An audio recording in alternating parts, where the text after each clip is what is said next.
Buenas noches, esta es otra edición de Sentido Común. Vino el COVID en el barrio San Jorge de Tigre. Estuvimos 80 días preparándonos para que llegue en esta zona, como llegó lamentablemente, al igual que había llegado en su momento en la Villa Sur. Una situación preocupante, pero no dramática. En medio de discusiones absurdas sobre retrotraer la cuarentena a la fase 1, sobre expropiar empresas. Nosotros tuvimos en el programa anterior la oportunidad de hablar este mismo fin de semana con Jorge Sargini. Búsquelo en el portal web sentidocomún.info o alejandrocancelare.com.ar, donde él pone miles de reparos, y mire que es un hombre que ingresó en la lista de Sergio Massa, más allá que después se fue de ese espacio. Y en esta oportunidad le propongo escuchar la otra parte, la del Instituto Patria, a través de un conocido nuestro, un vecino de San Martín, como es Hernán Lecher. Escuche por qué motivo Lecher, Instituto Patria, fundamenta la expropiación de Vicentín.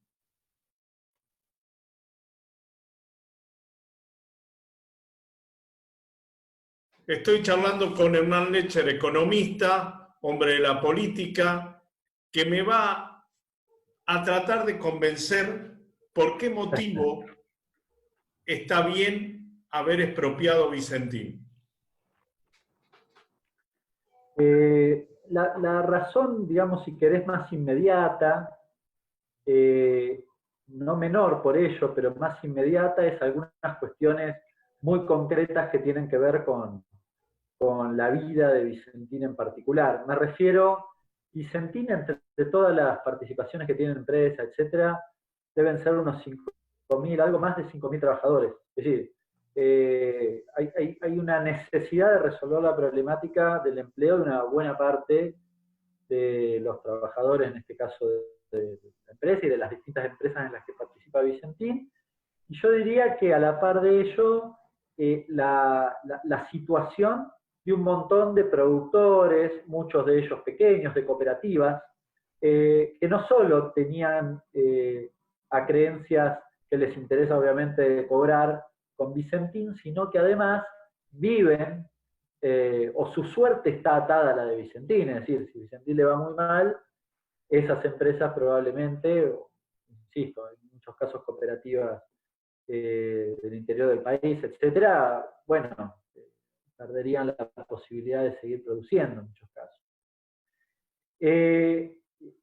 Y en ese sentido yo agregaría una cuestión, que es que la dilación, creo que el decreto lo menciona, hay algún debate, yo no soy un jurista, no me dedico a la cuestión judicial, pero sí desde el punto de vista económico, la dilación en la resolución de la problemática de Vicentín condiciona el valor de los activos de Vicentín. Esto es una realidad. Es decir, a mí me sorprende un poco, por otro lado lo entiendo, que, no sé, alguno de los dueños, por ejemplo, pongan o se enojen o hagan un comunicado. Ahora la realidad es que el valor de los activos se va al tacho si vos extendés esto algunos meses más. Y Vicentín deja de ser la empresa trascendente que es, sobre todo en el segmento de la exportación de granos, con lo cual, bueno, pondría en jaque aún más la situación de los trabajadores, de las acreencias. ¿Y cómo va a ser el Estado? ¿Cómo va a ser el Estado para hacer frente a estas acreencias, teniendo en cuenta que estamos más que justos, ya estamos defolteados económicamente? Mira, yo tuve acceso al proyecto de ley de expropiación, o al menos a la versión que se trabajaba hoy, que todavía creo que no se presentó, no sé si va a ser la final, pero dice dos cosas. Por un lado, en primer lugar, dice, bueno, va a tasar el Tribunal de Tasación, como se hace en este tipo de operaciones, y el pago del Estado va a ser por las deudas que tiene Vicentín con el Banco Central y con el Banco Nación, perdón, y con con AFIP sobre todo, ¿no? Con lo cual, ahí tenés el pago, digamos.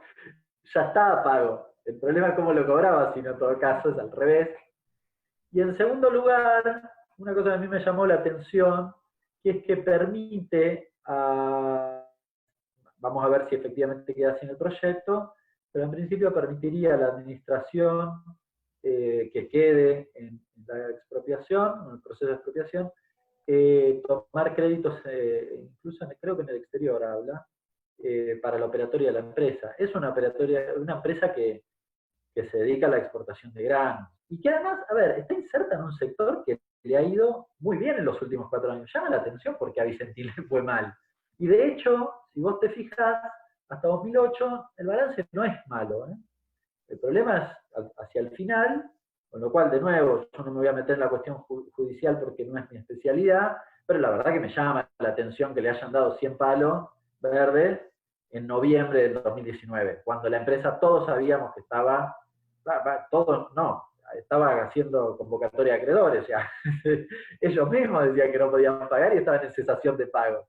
Investigar a Macri, investigar a el expresidente del Banco Nación, González Fraga, investigar al presidente del Banco Central, que también tendría que haber monitoreado eso en su momento, no inhabilita que ahora quizás tengamos que pensar que todo el resto de la comunidad se va a tener que hacer cargo de una deuda de un privado, que en definitiva es Vicentín.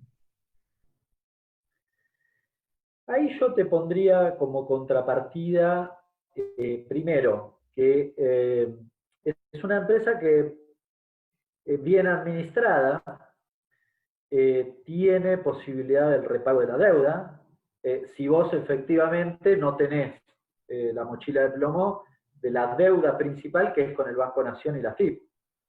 Con lo cual, te diría que no tendrías mayores inconvenientes. Si vos sos el principal acreedor, que haces cargo de la empresa.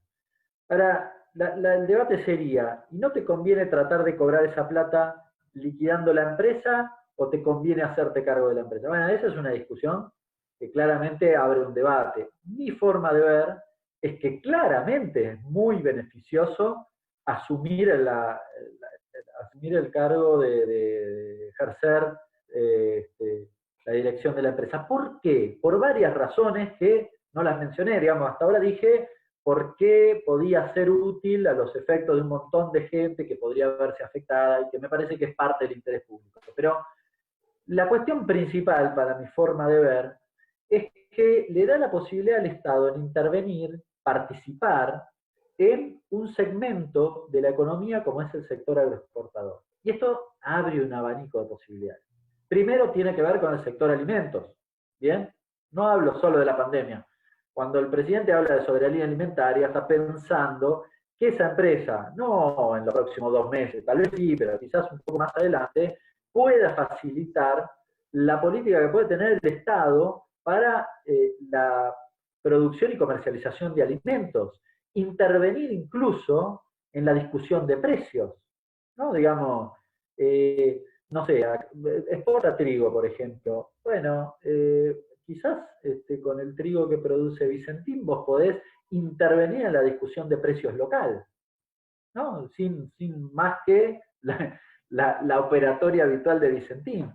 Te permite además abrir o darle transparencia a la discusión muy opaca que tiene el negocio agroexportador. Por ejemplo, hoy lo escuchaba a Perotti y decía un ejemplo muy didáctico e ilustrativo. Supongamos que mañana Vicentina exporta por 1000 y paga impuestos por 100, y Cargill o Bunge exporta por 1000 y paga impuestos por 20. ¿Hay algo que nos cierra? Bueno, mucha gente no sabe tal vez que el pago de impuestos, una buena parte de esto, se hace por declaración jurada. Ha habido investigaciones donde declaraban que los granos eran paraguayos para no pagar acá. Digo, tenés una infinidad de situaciones, con lo cual te permitiría eso. La cuestión principal, para mí, te permiten intervenir o discutir en lo que tiene que ver con la divisa. la Argentina tiene un problema recurrente que es la escasez de dólares. No vamos a contar algo que no se sepa si digo, por ejemplo, que hubo un montón de oportunidades donde retienen el grano, no lo venden para presionar sobre el tipo de cambio, porque por una cosa muy sencilla, los granos son dólares. Yo vendo los granos hoy a 100, no sé, 100 pesos dólar, supongamos, me dan 100 pesos y mañana vale 120, gané 20 con la misma producción, no hice más nada. Entonces, obviamente hay una tendencia a presionar sobre el dólar en cualquier segmento de exportación, no en este en particular, pero en este, para los argentinos es importante, porque una buena parte de los dólares, la economía argentina se la hace desde ese mercado, del mercado exportador. Con lo cual, bueno, yo me imagino que tal vez Vicentín, no me acuerdo el número, exporta 1.300 millones de dólares. Bueno, si vos tenés presiones sobre el tipo de cambio, quizás liquida Vicentín y bajás las presiones. Tan sencillo como esto. Fíjate que y eso es de interés público, porque todos sabemos que la política de transmisión principal de la inflación en la Argentina es el tipo de cambio, con lo cual, para mí es muy interesante. Y te agrego una más, hay mucha opacidad en la relación asimétrica que existe en los eslabones de producción y comercialización, dirían todas las cadenas de producción y comercialización en la Argentina, también en el agro. Es decir, ¿a qué me refiero? Bueno, que si yo le vendo a Cargill y me quiere pagar 2 mangos y voy a YPF Negocios, voy a YPF Agro y me va a pagar más, Cargill no puede hacerse el logi y pagarme tan bajo. Va a tener que adecuar ese precio. Eso es un poco lo que hace, digamos, cuando el presidente habla y hace la comparación con YPF, dice es una empresa testigo, habla de todo esto de que estoy mencionando, es decir, una empresa importante dentro de un sector importante de la economía te permite hacer estas cosas. No va a ser YPF, YPF es la principal en hidrocarburos. Pero Vicentín está entre las primeras 10 en un sector que el 90% de la exportación lo hacen 10 empresas, altamente concentradas. Hernán, gracias por tu tiempo. Muy Un placer. amable. Nos mantenemos en contacto y como siempre, muchas gracias. Un abrazo para Hernán vos. Lecher, en Sentido Común.